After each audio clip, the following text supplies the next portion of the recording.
Набавка на нови софистицирани апарати за речиси сите болнички оделенија, специјалистички екипирања на лекарските тимови, како и трајни вработувања на здравствен и помошно-технички кадар се само дел од амбициозните планови за тековнава година на менаџментот на Прилепската општа болница со проширена дејност.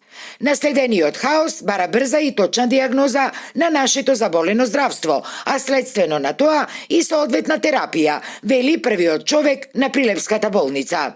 Скоро во сите одделенија, ќе имаме нова опрема, се очекуваме да имаме нов рентген дигитален, нов столб за анестезија, апарати за ЕЕГ, ЕМГ, ќе имаме новини на очното одделение, ќе имаме промена на светла во салите на хирургија, на гинекологија, исто така и за гинекологија.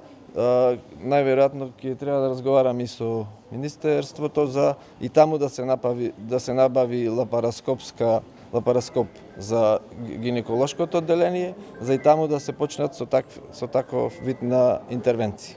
За да се ублажи пак се позагрижувачкиот недостиг од лекари специјалисти, планот за годинава е најпрвин трајно да се вработат лекарите кои сега работат договорно, пошто ќе се стекнати со правото да бидат испратени на одредени специјализации.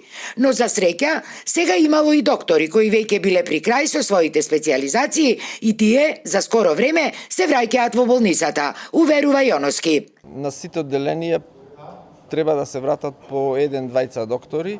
На гинекологија моментално се враќа една докторка, на ортопедија треба да се вратат 2 доктори од специјализација, хирургија 2 доктори од специјализација и плюс во најскоро време треба да имаме 9 приватни специјализанти, некои се во завршни години, некои се во средина на специјализацијата и за тоа очекуваме тој процес да заврши за најкраток момент. Според министерот Таравари пак за годинава во оваа здравствена установа не се предвидени некакви градежни реконструктивни зафати, бидејќи, како што вели, состојбата и не била толку лоша во споредба со некои други болници во државава од тој ранг. Инаку Прилепската општа болница со проширена дејност обслужува околу 120.000 пациенти од неколку соседни општини.